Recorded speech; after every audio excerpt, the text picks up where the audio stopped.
Hi, this is Dr. Rick with a tutorial on replacing a pump.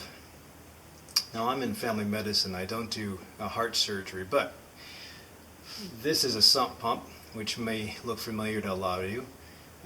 When we took over this house, we weren't sure how old that sump pump or the ejector pump was. And you can kind of go to Home Depot and figure a couple things out, but it was real easy, and according to the Home Depot guys in my research, randomized controlled trials, the sump pump should be replaced after about 6 years of use. Because if you get stuck in a heavy rain, especially with our lake in the backyard, the basement could flood and that'll lead to a lot of damage. So, handy hacksaw. Obviously make sure everything's disconnected. And there we go. The pump. And insert. I've already prepped all the piping, so everything should be ready to go. Just have to prepare the new pump for its new home.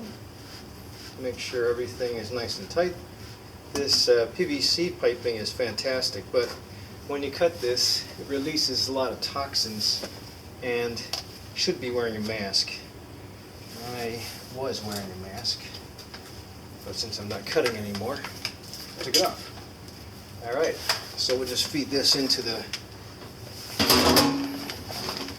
reservoir in place of the old guy.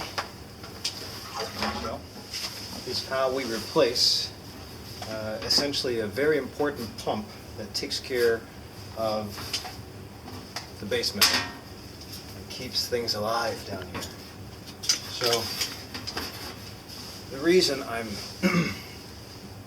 bringing this up is that if it's this easy to do something that's suggested by a Home Depot expert to protect the longevity of the basement, then it should be equally as easy when suggested by the doctor expert to protect the longevity of the human. If I was to say that your stent that you had put in 5 years ago is about to fail or could fail, it's probably wise that you either make the change into relaxation therapy of some sort, a daily practice, an anti-inflammatory diet, or some form of exercise. And it doesn't have to be running, it doesn't have to be yoga, but it has to be something. And that's why it's important to get coaches in all three aspects. These are the three legs of the stable chair that my patients will be base camped in.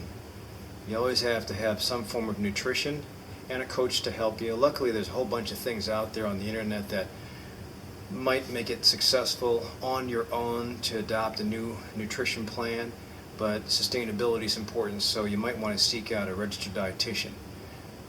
As far as exercise, I think we really need somebody has a second set of eyes to be accountable to, because it's so easy during times of stress to give up on the exercise. So when we get back to our coaches or our second set of eyes, like an exercise physiologist or yoga instructor, or even a physical therapist, when we get back to our second set of eyes, as we kind of hit the wall, fail, or that time of the year comes up and we get injured and something else has to be changed, then they can give us gentle guidance as far as how to manifest some new form of activity, of exercise.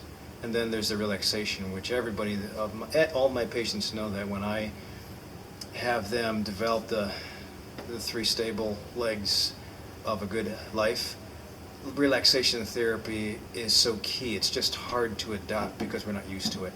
So hopefully you can get a coach for that, yoga instructor, meditative coach.